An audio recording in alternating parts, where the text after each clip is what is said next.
so I guess the question is, do you hear similar concerns and criticisms across the globe? Yes, I do. Last week I was in Tel Aviv at the Herzliya Security Conference, and I have to tell you that the conversation at that conference was one of dismay about the complete amateurishness of American policy. I do think that the president regards making touchy-feely speeches as a substitute for having a strategy, and I want to emphasize the risks that are currently being run in that region.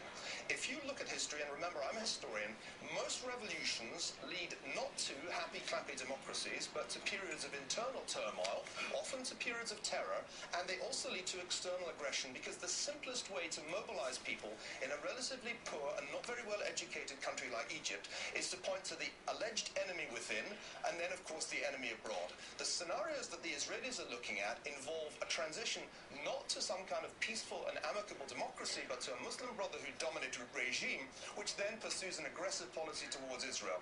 This is not a zero probability scenario, this is a high probability scenario, and as far as I can see, the president isn't considering it.